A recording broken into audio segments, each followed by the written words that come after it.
بسم الله الرحمن الرحيم.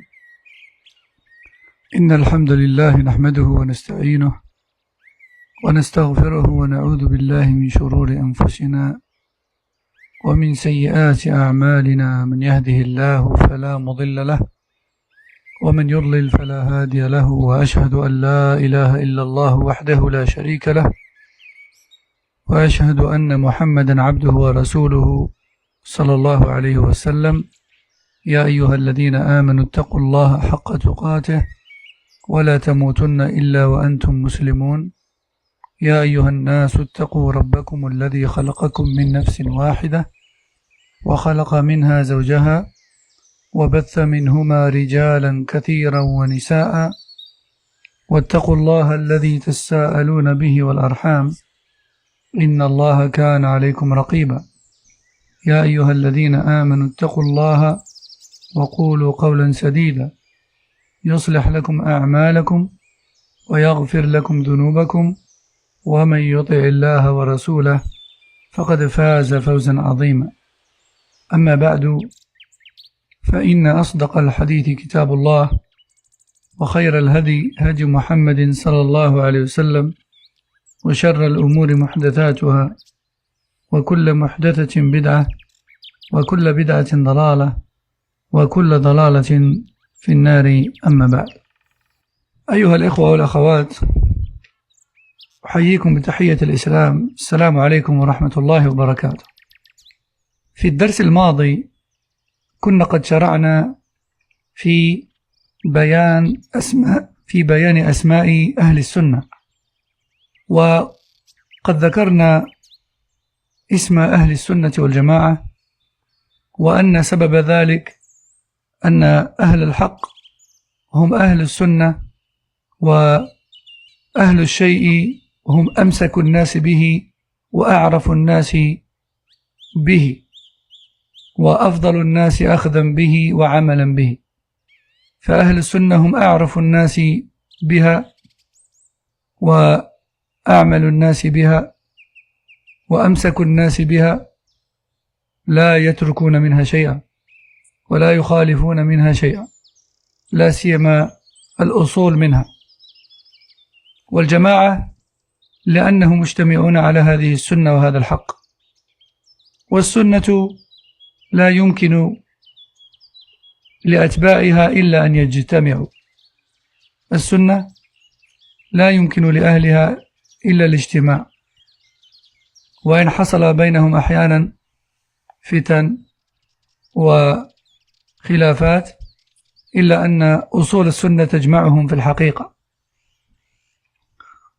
وكلامهم واحد، وعقيدتهم واحدة، وطريقتهم واحدة رغم اختلاف أزمانهم وبلادهم. فلذلك سموا بأهل السنة والجماعة. Donc on a vu la semaine dernière, on a entamé les noms des gens de la vérité, et on a dit que parmi leurs noms il y avait les gens de la sunna et du groupe, et on a expliqué pourquoi les gens de la sunna et du groupe. On a dit que les gens de la sunna, on les appelle les gens de la sunna car ce sont les gens qui s'accrochent et qui s'accrochent le mieux et le plus à la sunna, qui connaissent le mieux la sunna, qui étudient le plus la sunna, qui connaissent tout ce qui est authentique dans celle-ci, ou faible, ou inventé, ou autre. Donc ce sont les vrais gens de la sunna. Les gens de la vérité, ce sont les gens de la sunna par excellence, car ils ne laissent rien passer de la sunna sans le prendre pour conviction et pratique et comportement et parole. Donc ce sont les gens de la sunna. Tous les groupes et toutes les mouvances qui s'affilient à l'islam se réclament de la sunna du prophète sallallahu alayhi wa sallam, mis à part les chiites. Walakin, lorsqu'on regarde de plus près, beaucoup de notions et beaucoup d'enseignements de la sunna sont contredits par ces groupes-là, autant sur le plan de la croyance que de la pratique. Non. Donc, l'ikhwan, ils ont de la sunna dans leur croyance et parole, mais ils ont aussi de la bid'ah. Al-Soufiyya, ils ont de la sunna dans leur croyance et leur parole, mais ils ont aussi de la bid'ah. Al-Mu'tazila, pareil. L'Asha'ira, pareil. Al-Ahmadiyya, pareil. Jama'at al-Tabligh, pareil. Al-Qadariyya, pareil. Al-Khawarij, pareil. Mais, Ahl al-Sunnati wal-Jama'a, les gens qui suivent le noyau de la communauté, le début de la communauté, c'est-à-dire l'islam du premier jour, eux, ils n'ont dans leur croyance et leur pratique que la sunna. Et la bid'a est absente chez eux, sous toutes ses formes. Et cette sunna-là, eh bien, elle les rassemble. Qu'ils se connaissent ou non, ils sont unis sur cette sunna. Peu importe leur situation géographique, et peu importe leur époque. Peut-être même qu'ils ne se sont jamais rencontrés, que l'un vit à l'est et l'autre à l'ouest. Mais ils sont unis. Et ça, ils le sauront Yawm al-Qiyamah, qu'ils étaient unis. Car le jour du jugement, ils se verront les uns les autres, et ils sauront que ce sont des frères sous un même étendard qui est celui de la sunna de Muhammad sallallahu alayhi wa sallam, car ils avaient la même croyance et la même pratique. Le deuxième nom, الاسم الثاني أهل الحديث أهل الحديث فمن الأسماء التي يسمى بها أهل السنة والجماعة أهل الحديث وهذا يرد كثيرا في كلام كثير من الأئمة كشيخ الإسلام بن تيمية رحمه الله وغيره من أهل العلم قبله وبعده يذكرون أهل الحديث وأهل السنة مبينين اعتقادهم ولا يفرقون بين المصطلحين. فهذا الإمام الصابوني رحمه الله يقول في عقيدته يعني عقيدة أصحاب الحديث عقيدة السلف وأصحاب الحديث هذا هو كتابه عقيدة السلف وأصحاب الحديث يقول إن أصحاب الحديث المتمسكين بالكتاب والسنة حفظ الله أحياءهم ورحم أمواتهم يشهدون لله بالوحدانية وللرسول صلى الله عليه وسلم بالنبوة إلى آخره. نعم. إلى أن قال وقد أعاد الله أهل السنة من التحريف والتكييف والتشبيه يعني في أسماء الله وصفاته ومن عليهم بالتعريف والتفهيم ومن عليهم بالتعريف والتفهيم.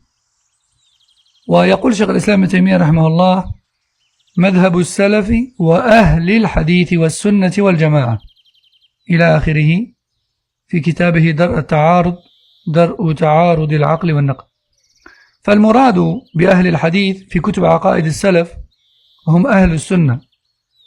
يقول ابن تيمية رحمه الله ونحن لا نعني بأهل الحديث المقتصرين على سماعه أو كتابته وروايته بل نعني بهم كل من كان أحق بحفظه ومعرفته وفهمه ظاهرا وباطنا واتباعه باطنا وظاهرا وكذلك أهل القرآن. يعني أن أهل الحديث ليسوا فقط هم الذين يسمعون ويكتبون الحديث بل هم الذين يحفظونه أحق الحفظ ويعرفونه أحق المعرفة ويفهمونه أحق الفهم ويعملون به ظاهرا وباطنا فهؤلاء هم أهل الحديث حقا وكذلك أهل القرآن. انتهى كلامه في مجموع الفتاوى. Donc, le deuxième nom que Cheikh Abdus Salam Hafidhahullah va nous expliquer, c'est les gens du hadith. Les gens du hadith. Et on a expliqué plusieurs fois que ilm al-hadith, c'est une science par laquelle se distingue la religion de l'islam et sa communauté. Et l'isnad, que l'on appelle la chaîne de transmission en français, qui est l'une des branches les plus importantes de la science du hadith. C'est une chose qui n'existe qu'en islam. La science des chaînes de transmission n'existe qu'en islam.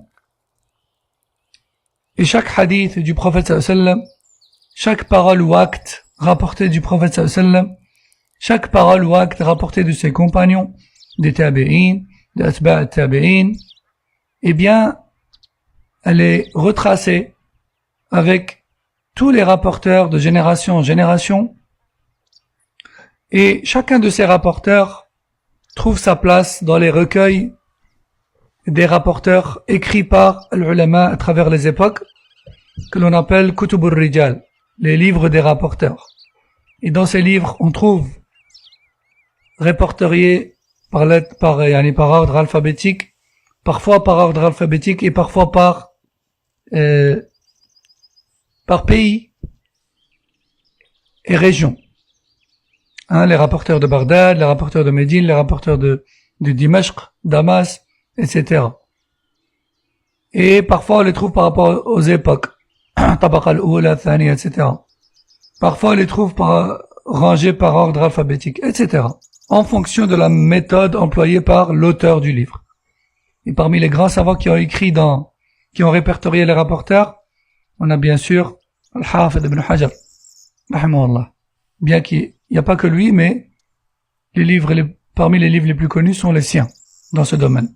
Donc je reviens, je dis, chacun de ces rapporteurs est répertorié dans ses livres avec son nom, le nom de son père et toute sa lignée, sa date de naissance, son lieu de naissance, tous les noms de ses professeurs, tous les noms de ses élèves, les endroits où il a voyagé, qui a-t-il rencontré parmi les grands rapporteurs de hadith, etc. À quel moment est-ce qu'il a été touché par une maladie qui a peut-être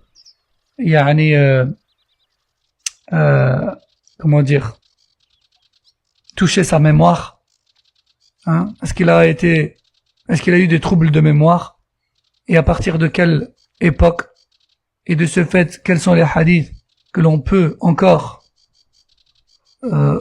prendre de lui, et à partir de quelle époque est-ce que on ne prend plus en compte les hadiths rapportés de lui, etc., etc. Donc, et ça c'est pour chaque rapporteur. Et chaque hadith, chaque événement, chaque information rapportée, elle a isnad, elle a une chaîne de transmission. Et cette chaîne de transmission, elle est composée de rapporteurs. Et les savants du hadith ils ont un ensemble d'outils avec lesquels ils analysent ces chaînes de transmission. Ils vont jusqu'aux plus petites et plus subtils détails qui leur permettent de considérer oui ou non une information rapportée. Donc, ça c'est la science du hadith.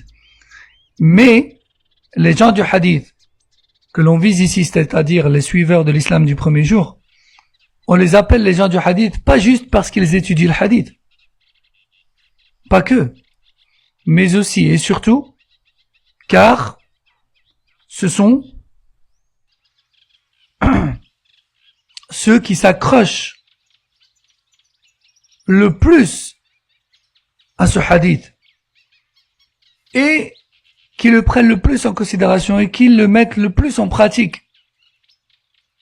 Ceux qui se plient à ce qui est rapporté de lui, alayhi salatu salam, et non pas à leur passion. Car les gens bid'a, eux, ils t'avancent un hadith lorsqu'il va dans leur sens.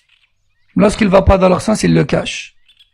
Ou bien, ils le déclarent faible ou inventé. Les gens du hadith, les gens de la sunnah, les gens de la vérité, eux non. Lorsque le hadith est authentique, sami'na wa ata'na, ils n'ont plus aucune objection à faire. Non. Et ce que cela soit sur le plan de la croyance ou de la pratique. Non. Et on trouve dans les paroles des imams anciens beaucoup de passages dans leurs livres où ils désignent les gens de la vérité comme étant ahlul hadith, les gens du hadith. Tels que Cheikh al-Islam ibn Taymiyyah, rahimahullah, et d'autres encore. Qu'Allah leur fasse miséricorde. On trouve par exemple dans le livre Aqidat al-Salaf wa Ashab al-Hadith, la croyance des pieux prédécesseurs et des gens du hadith, de l'imam Abdurrahman al-Sabouni, rahimahullah. Il dit dans ce livre, les gens du hadith sont ceux qui s'accrochent véritablement au livre et à la sunna sans exception. Qu'Allah fasse miséricorde aux morts parmi eux, qu'il préserve les vivants. Et parmi leurs caractéristiques, il y a bien sûr le fait qu'ils témoignent de l'unicité d'Allah et du statut de messager pour le prophète d'Allah, sallallahu alayhi wa sallam. Et un peu plus loin, il dit, Allah a préservé les gens de la sunna, il vise par là les gens du hadith. Allah a préservé les gens de la sunna de la transformation des sens, des noms et attributs d'Allah, ainsi que de la recherche du comment de ses attributs, ainsi que de l'anthropomorphisme qui est le fait de faire des rapprochements ou des similitudes entre les attributs d'Allah et ceux des créatures, etc., etc. Donc il décrit en fait les gens de la sunna par ces fondements-là et cette croyance-là. Et au début, il dit quoi? Il dit, ce sont Ahl al-Hadith. Ahl al-Hadith, ils sont comme ceci, comme cela. Et un peu plus loin, il dit, et les gens de la sunna, ils sont également comme ceci et comme cela. Donc cela prouve clairement que cet imam parmi les salafs n'a pas fait de différence entre les gens du hadith et les gens de la sunna. Il visait par là un même groupe de personnes en fait. Les gens de la sunna et les gens du hadith, c'est pareil. Ce sont ceux qui suivent le prophète sallallahu alayhi wa sallam et ses compagnons à la trace. Autant sur la croyance que la pratique. Cheikh al-Islam Ibn Taymiyyah rahimahullah nous dit dans son livre La réfutation de toute contradiction entre la raison saine et les textes, il dit dans ce livre à la page 203 du volume 1, il dit: voici donc la voie des pieux prédécesseurs, les gens du hadith, les gens de la sunna et du groupe. Fin de citation. Donc lui aussi n'a pas fait de différence entre les salafs, Ahl al-Hadith et Ahl al-Sunna wal-Jama'a. Et Cheikh al-Islam Ibn Taymiyyah, je rappelle, a vécu lors du 7e ou 8e siècle, plus ou moins. Il dit également dans Majmu' al-Fatawa, volume 4, page 95, rahimahullah, il dit: nous ne visons pas, par les gens du hadith, ceux qui se suffisent d'écouter le hadith et de le retranscrire. Plutôt, nous visons par les gens du hadith ceux qui le mémorisent le mieux, qui le connaissent le mieux, qui le comprennent le mieux et qui le pratiquent, qui le mettent en pratique sans exception.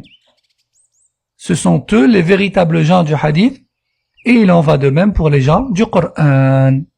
Fin de citation. Donc ça c'était pour le nom Ahl al-Hadith.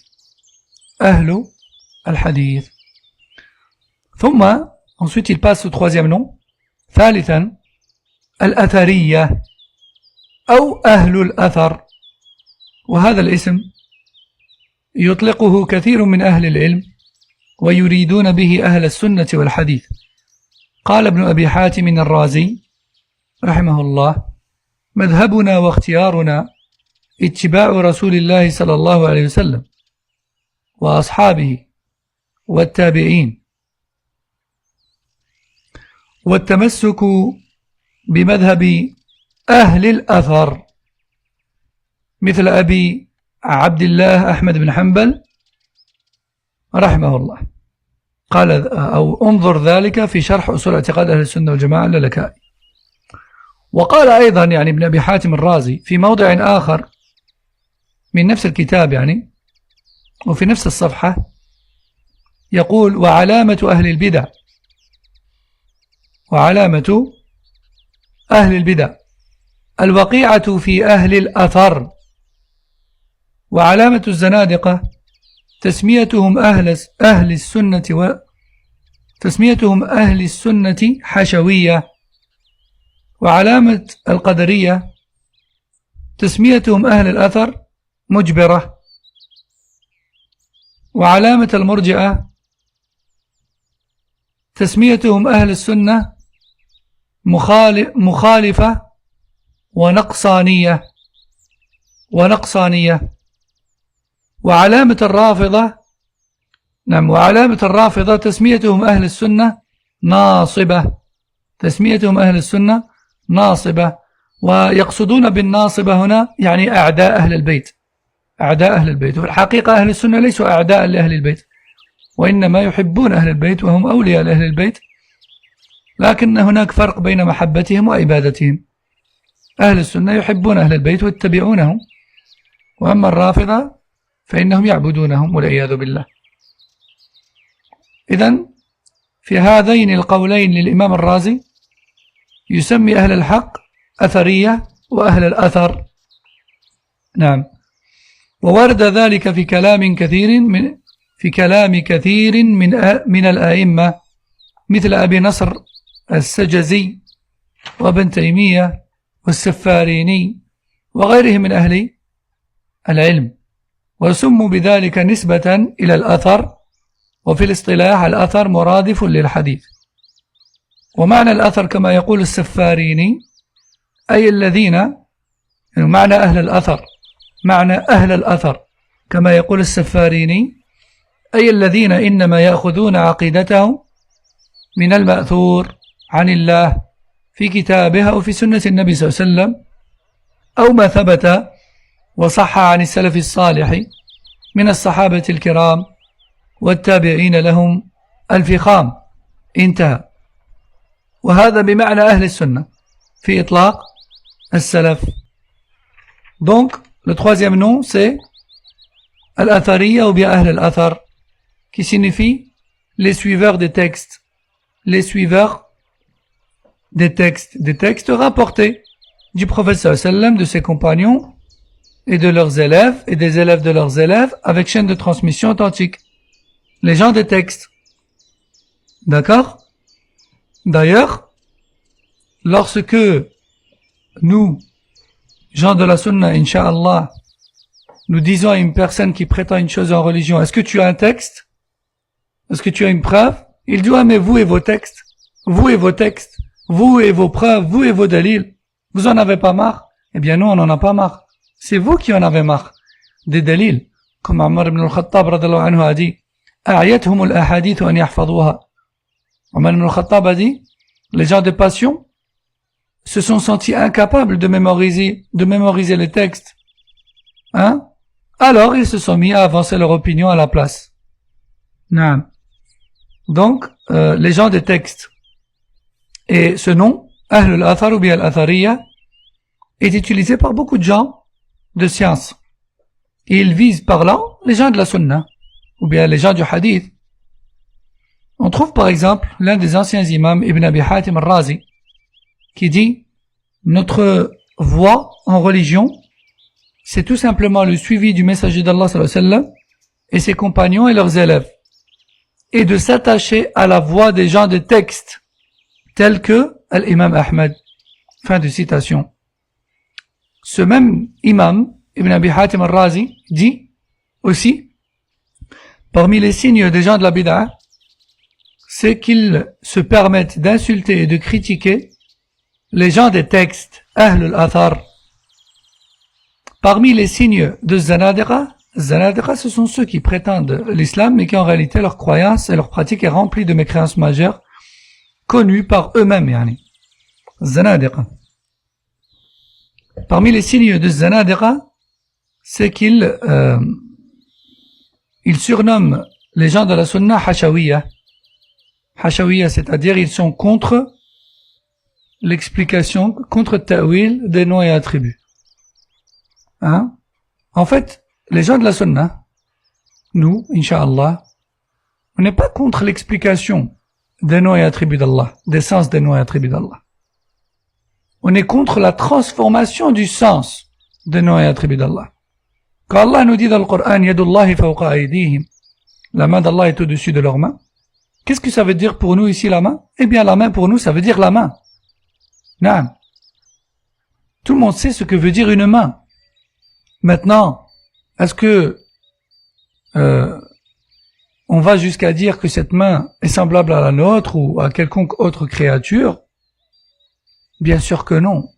Ce serait de la mécréance de dire cela. Nul n'a vu Allah. Nul n'a vu Allah. on croit au fait qu'Allah a une main, plutôt même deux mains, comme rapporté dans le texte, qu'il a aussi des pieds, qu'il a des jambes, qu'il a l'ouïe, la vue, etc., comme rapporté dans le Coran, comme il dit lui-même dans le Coran, et comme ce prophète sallallahu alayhi wa sallam dit lui-même dans Sunnah Sahiha, authentique. Mais on soumet toutes ces convictions-là à un verset qui est le suivant, Laysa kamithlihi shay, wa huwa as-sami'u al-basir. Rien ne lui ressemble. Et c'est lui l'audient, le clairvoyant. Rien ne lui ressemble. On a de points communs avec Allah Jalla wa Ala que le nom de certains attributs. Mais de là à dire qu'on a plus que le nom en point commun, ça c'est du kufr. On peut pas dire ça. Ça on peut pas dire. Mais de dire qu'Allah a une main, oui, Allah il le dit dans le Coran. Yadullahi fawqa aydihim. De là à dire Allah a un pied, oui, on le dit. Le prophète sallallahu alayhi wa sallam le dit. Qu'à la fin des temps, Allah Jalla wa Ala demandera à l'enfer, veux-tu encore des gens? Et l'enfer dira oui, est-ce qu'il y en a encore? Jusqu'à ce qu'Allah y place son pied, et l'enfer se pliera sur lui-même en disant, qat, je n'en veux plus, je n'en veux plus. Est-ce qu'Allah Azza wa Jalla a l'ouïe? Oui. Est-ce qu'Allah a la vue? Oui. Sami' al-basir. Hein?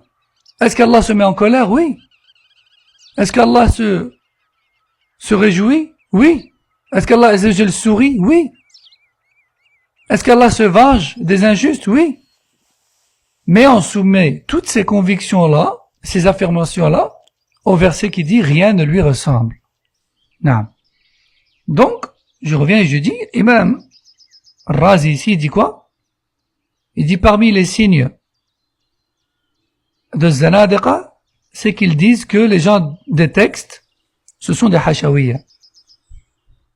C'est quoi des hachawiyya? C'est-à-dire, ce sont des gens qui refusent de donner au nom et attributs d'Allah des sens. Or, ce n'est pas vrai. En fait, les gens de la sunna donnent au nom et attributs d'Allah leur juste sens. Mais ce qu'ils refusent, c'est tahrif, que eux appellent ta'wil. Eux, lorsqu'Allah dit la main d'Allah, eux ils disent non, on peut pas dire Allah il a une main. En fait, Allah il veut dire sa force, sa puissance. Hein? Lorsqu'Allah dit Allah voit ou Allah a la vue, ils disent non, ils visent par là sa connaissance et son savoir, etc., etc.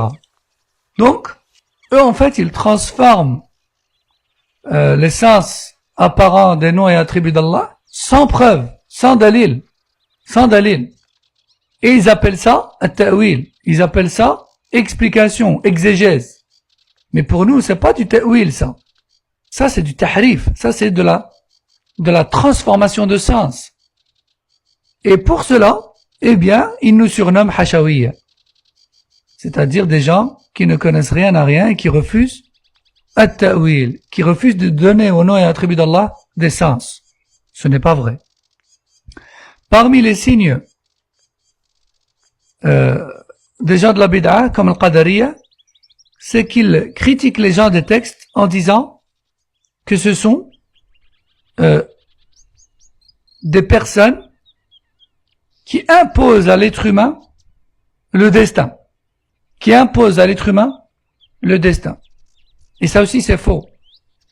Parce que nous ne disons pas que le destin nous est imposé en toute chose. Plutôt nous disons qu'une bonne partie de celui-ci est modifiable par les causes que l'on fait et que l'on entreprend dans notre vie, et le résultat final sera conforme au contenu de la table gardée auprès d'Allah Azza wa Jal, qui elle a séché, et dont l'encre a séché depuis bien longtemps. Allah Jalla wa Ala a décidé toutes choses 50 000 ans avant la création, d'accord?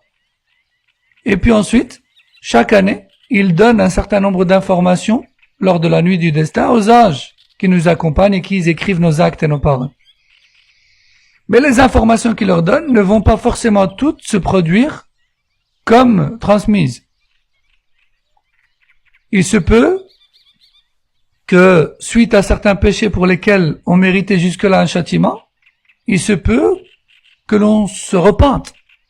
Il se peut que l'on soit, que l'on regrette. Et de ce fait, il se peut qu'Allah Jalla wa Ala ne nous châtie pas. D'accord? Et que cette information-là qui était chez les anges, elle n'aura pas lieu. Par contre, une fois que les événements se produisent, c'est ce qu'on appelle à ce moment-là al-qada. D'accord? C'est plus du qadar mais plutôt du qada, c'est-à-dire que c'est concrétisé. Et le résultat final concrétisé, eh bien, c'est exactement ce qui était écrit dans la table gardée auprès d'Allah Azza wa Jal. Donc, le destin on le connaît pas, nous. C'est un secret. Avant qu'il ne se produise, on ne le connaît pas. Mais on fait les causes du bien pour n'avoir que le bien et pour ne se trouver que dans le bien. D'accord? Mais on a la ferme conviction qu'on doit faire les causes du bien pour y parvenir et pour être préservé du mal. Et Al-Qadariya, eux, ils sont de deux catégories. On a Al-Qadariya tout court qui, eux, disent il n'y a pas de destin. Et puis on a le Jabriya, à l'autre extrême, qui, eux, disent il y a le destin et en fait tout nous est imposé, on n'y peut rien, même quand on commet les péchés. Et les gens de la Sunna, eux, ils sont au milieu. Ils disent oui, il y a un destin, mais Allah nous a donné le libre arbitre. Et on ne connaît pas le destin à l'avance, donc on n'a plus qu'à œuvrer pour avoir le bien. Et une fois qu'on aura œuvré et qu'on aura fait les causes, là on pourra dire qadarullah ma sha'a fa'al, j'ai fait ce que j'ai pu. Et donc parmi l'imam al-Razi dit, parmi les signes des qadariya, c'est qu'ils traitent les gens des textes ahl al-athar de mujbira, c'est-à-dire ils imposent à l'être humain le destin. Alors que c'est pas vrai en fait. Nous on a pour croyance, oui, qu'il y a le destin, mais qu'il y a également le libre arbitre. Taïb. Il dit aussi, parmi les signes de l'Murji'a, c'est qu'il traite les gens des textes de mukhalifa et naqsaniya. Hein? C'est-à-dire que, il considère que les gens des textes, que les gens de la sunna, ils sont trop durs dans le sens où ils conditionnent la pratique religieuse pour avoir la foi. Or, la pratique n'est pas une condition pour avoir la foi, il suffit juste de croire dans son cœur et ça suffit. Donc ils disent qu'à cause de ça, on est des naqsani, c'est-à-dire qu'on est des arriérés, on est des personnes qui contredisent la logique humaine et que on est diminué dans notre compréhension des choses. Parmi les signes de Rawafid, les chiites, c'est qu'ils traitent les gens des textes d'ennemis de la famille du prophète. Ils nous considèrent comme des ennemis de la famille du prophète sallallahu alayhi wa sallam. Or, encore une fois, ce n'est pas vrai. Car les gens de la sunna, ce sont ceux qui aiment le plus la famille du prophète sallallahu alayhi wa sallam, car ce sont les membres les plus proches du prophète sallallahu alayhi wa sallam, dont on suit la sunna. Et la différence entre nous et eux, c'est que nous, on les aime véritablement et on les suit dans leurs croyances et pratiques. Tandis que les Rawafid, eux, ils les adorent.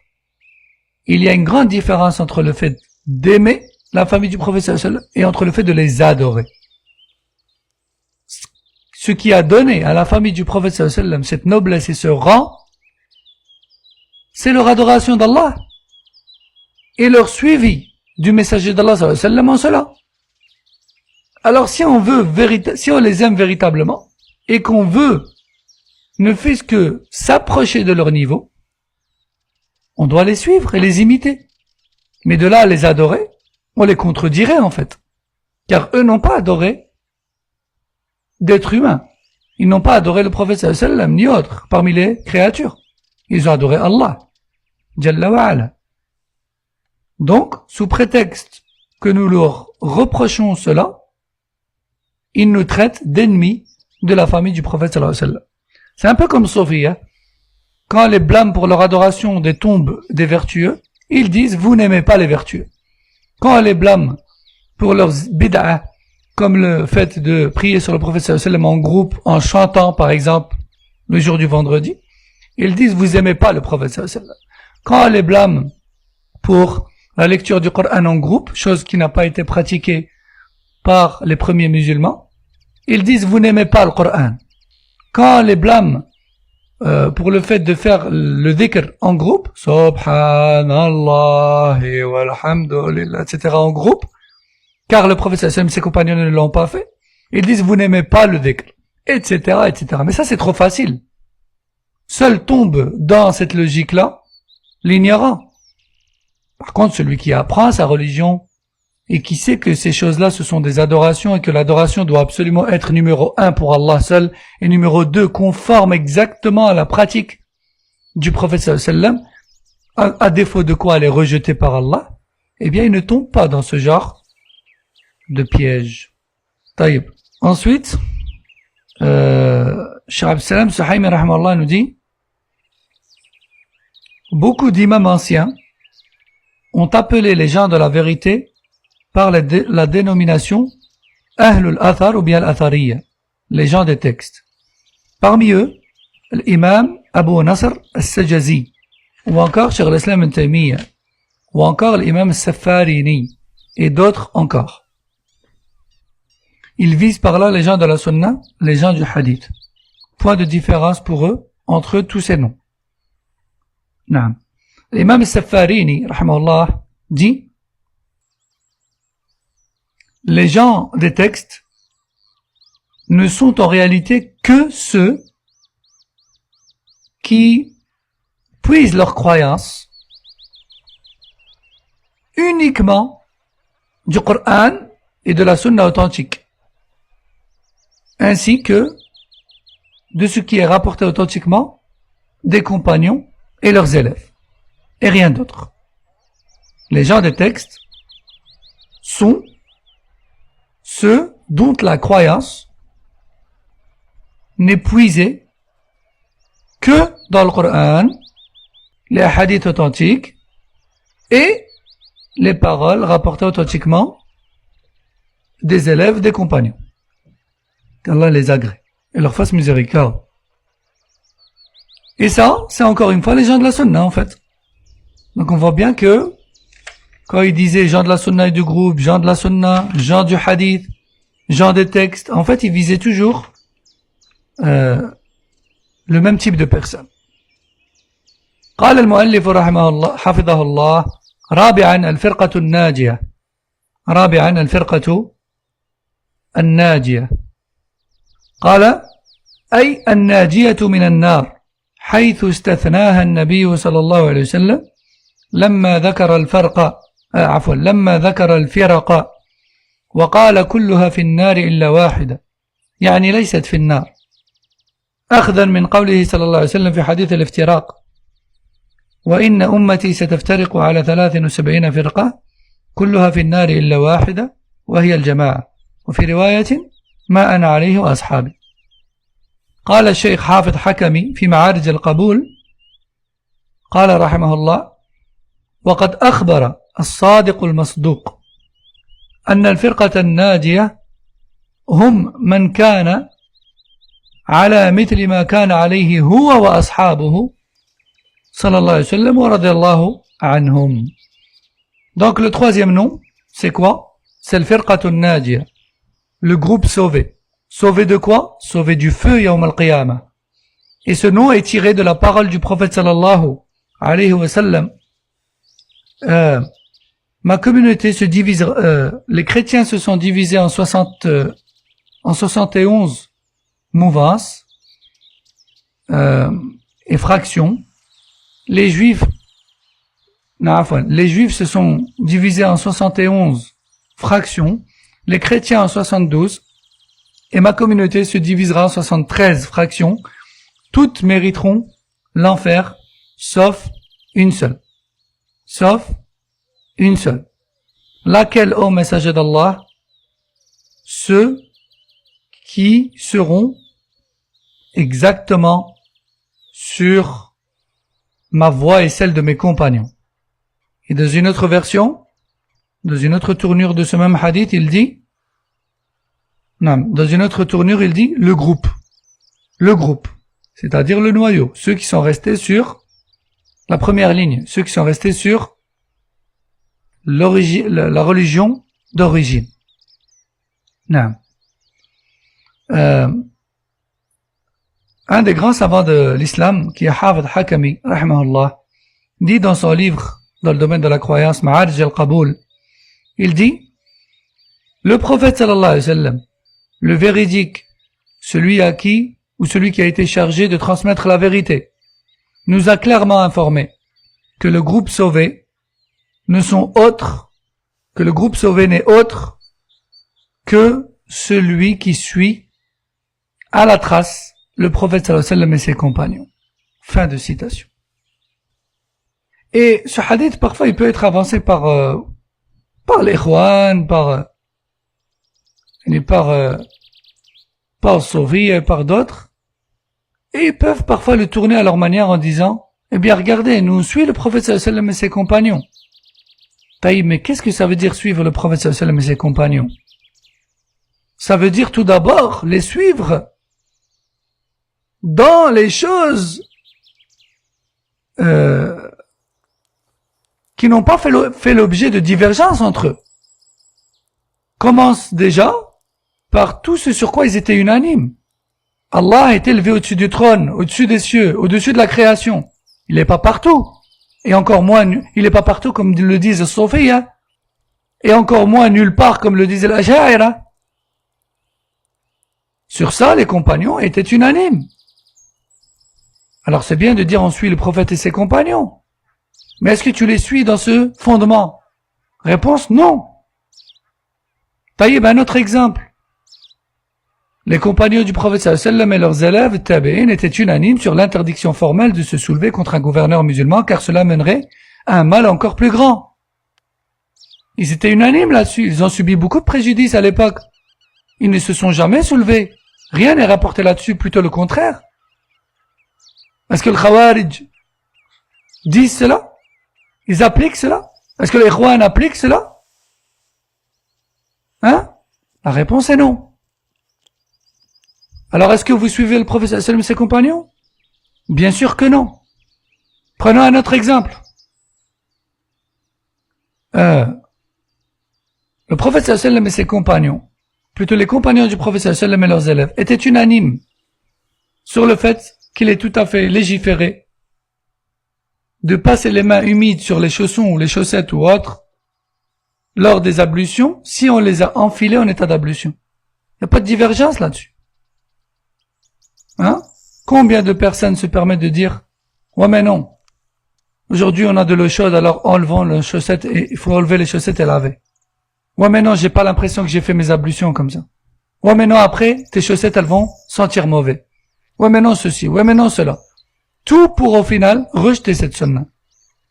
Alors est-ce que oui mais à l'époque ils n'avaient pas pour chauffer l'eau, ou que sais-je d'autre parmi les bêtises qu'on peut entendre.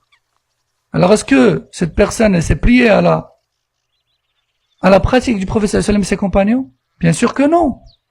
Et on peut en citer des exemples jusque demain. Le prophète sallallahu alayhi wa sallam et ses compagnons étaient unanimes sur l'existence du paradis et de l'enfer. On trouve certains philosophes parmi Sophia, comme Ibn Arabi, comme Tilimsani et d'autres, qui disent que le paradis et l'enfer n'existent pas, que ce ne sont que des paraboles et des philosophies pour inviter l'être humain au bien, et que finalement le paradis c'est le bien-être qui s'en résulte et rien d'autre. On trouve par exemple certaines sectes comme la Sha'ira ou le Mu'tazila et d'autres qui rejettent par exemple le fondement de l'existence d'une balance dans laquelle seront pesées nos actions, nos feuillets et même nos corps, le mizan. Les compagnons et les tabi'in n'ont jamais divergé là-dessus.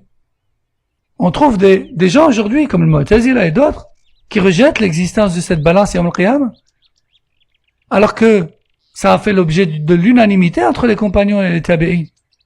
Alors est-ce qu'ils sont sur la sunna? Est-ce qu'ils sont exactement sur la voie du prophète sallallahu alayhi wa sallam et de ses compagnons? Bien sûr que non. On peut citer encore un autre exemple.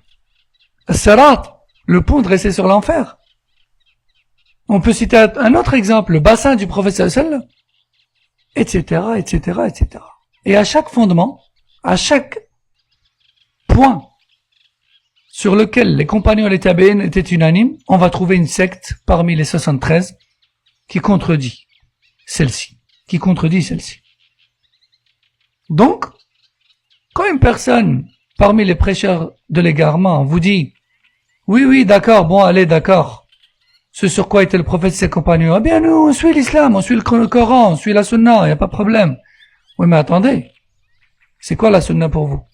La sunna pour nous, c'est tout ce qui est rapporté du prophète sallallahu alayhi wa sallam et ses compagnons et les tabi'in. Mais aussi, et surtout, en priorité, ce sur quoi ils étaient unanimes sans divergence. Et c'est ce qu'on appelle les fondements. Est-ce que vous prenez pour conviction tous les fondements, sans exception? Si oui, alors marhaban. Si un fondement ou plus pose problème pour vous, alors on s'arrête là. On tire les choses au clair, sur base de preuves et d'arguments, et de science et de sagesse, et de bon comportement.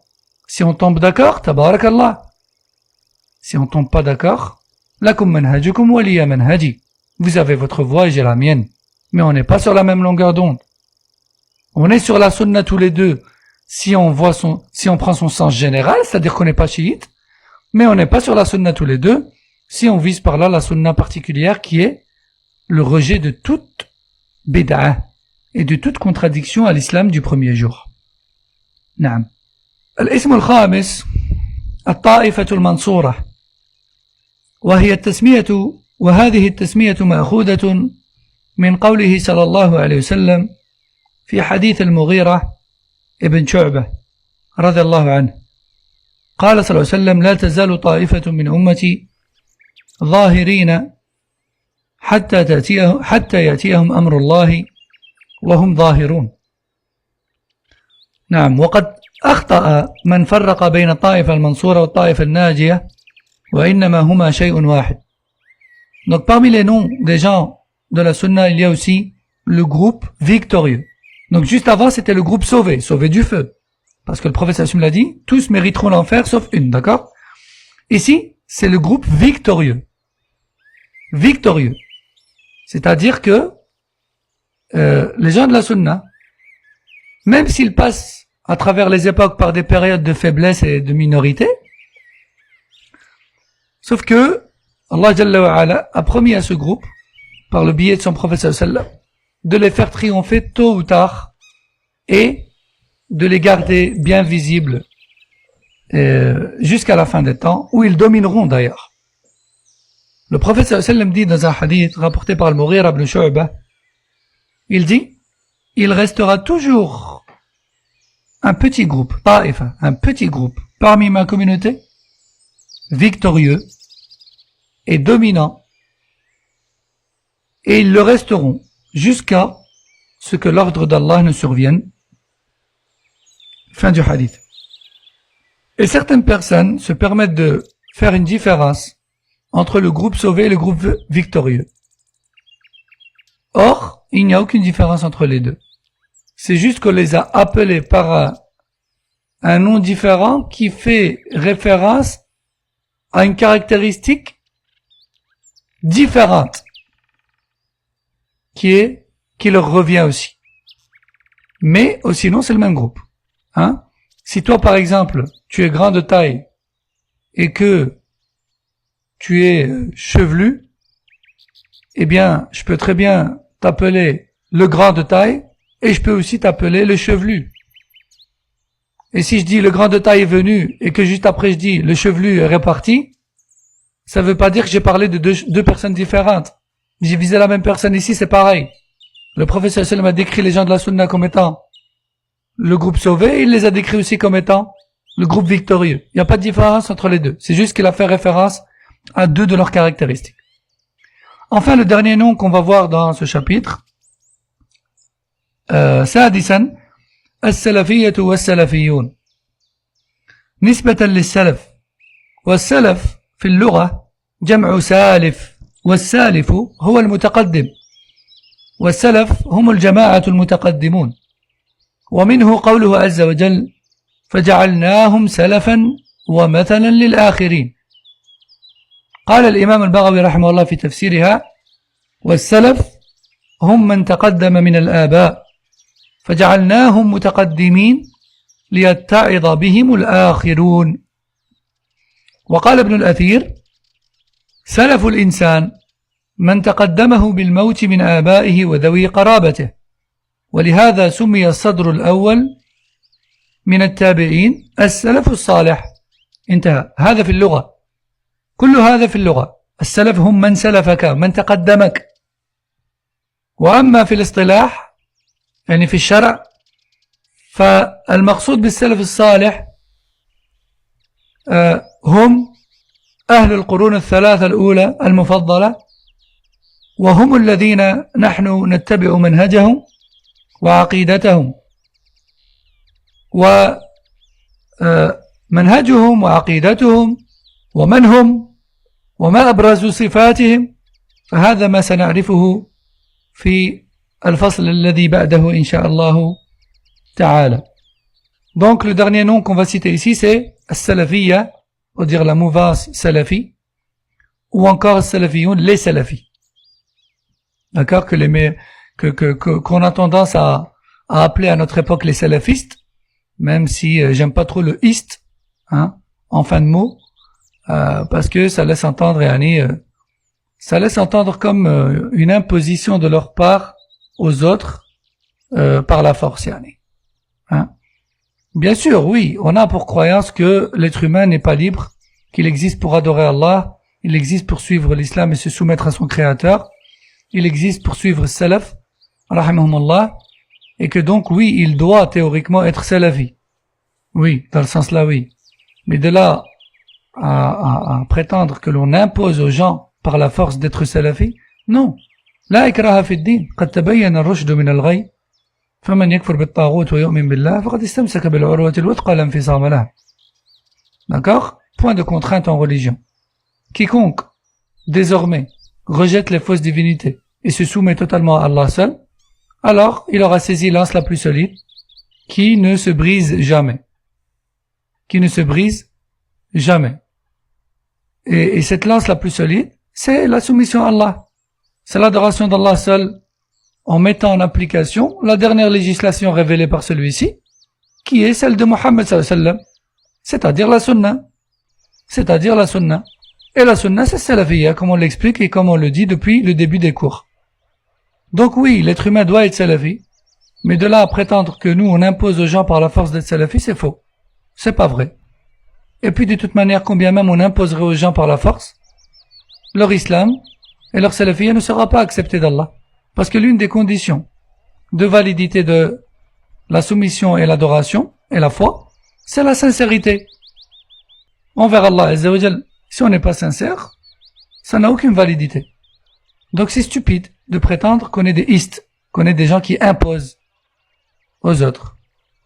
Taïb. Donc salafiyya et salafiyoun. La salafiyya. Alors tout d'abord, ce qui est intéressant de savoir, c'est que signifie salaf. Salaf, linguistiquement, c'est les ancêtres. Salaf, ce sont les ancêtres, parmi ceux qui t'ont précédé. Dans le Coran, Allah Azza wa Jalla utilise ce terme parfois pour viser les ancêtres. Pas forcément en religion, mais les ancêtres dans la lignée. Il dit par exemple dans sourate Az-Zukhruf, verset 56, qui a pour sens فَجَعَلْنَاهُمْ سَلَفًا وَمَثَلًا لِلْآخِرِينَ. Donc nous avons fait d'eux des ancêtres et des exemples et un moyen d'exhortation pour les générations d'après. Et il utilise le terme salaf. D'accord? L'imam al-Barawi, dans ce tafsir de ce verset, il dit les salaf sont ceux qui t'ont précédé parmi tes ancêtres. Naam.